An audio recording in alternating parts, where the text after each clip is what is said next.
Carl Jung believed that many destructive people do not appear openly hostile. Instead, they blend in, act supportive, and slowly undermine others from within. He argued that people rarely show their true selves. Instead, they present a version of themselves that they believe will work in their favor.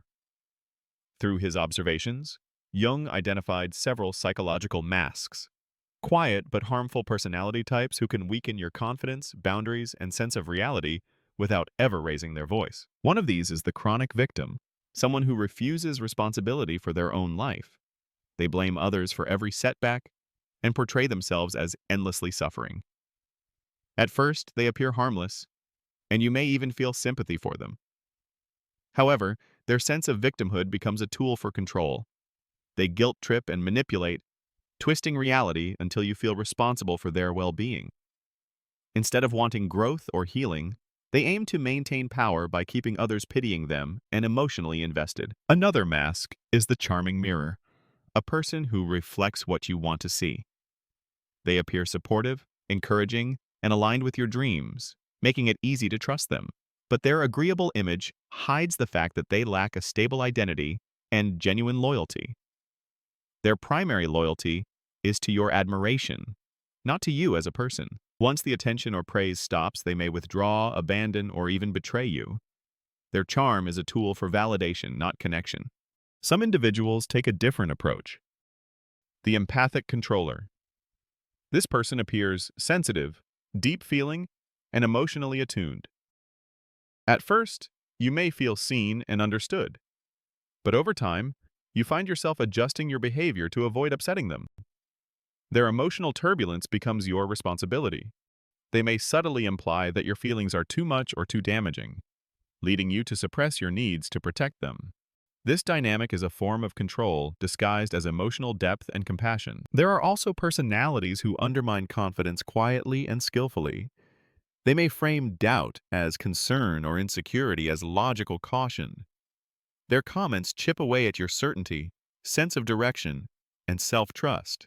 They pretend to empower you, but their intention, often unconscious, is to ensure you never surpass them.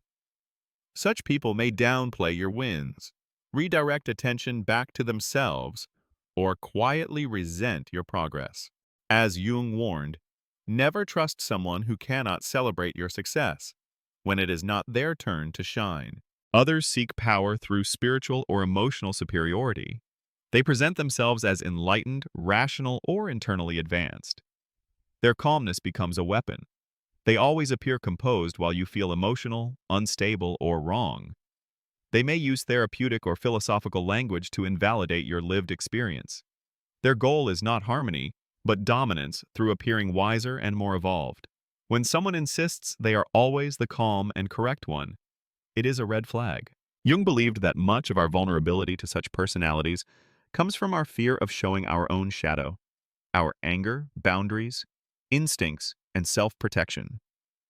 When we try too hard to be perfect, rational, or endlessly understanding, we become easy targets.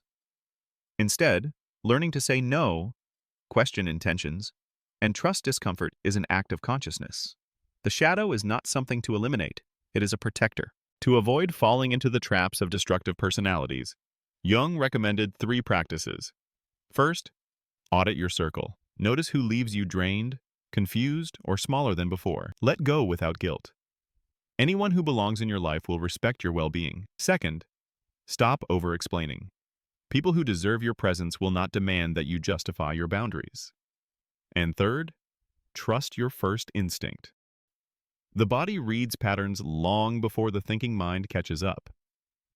If someone drains your energy, creates chaos, or erodes your confidence, believe what you felt before you talked yourself out of it. In the end, Jung believed that the goal is not to become perfect, but whole. By integrating your shadow, your intuitive, protective, instinctive side, you become harder to manipulate and easier to align with truth. When you trust yourself, fewer toxic people can get close, and you become someone who is awake, grounded, self-aware, and impossible to quietly dismantle from within. Like and subscribe to our channel to hear more about psychology's facts and tricks.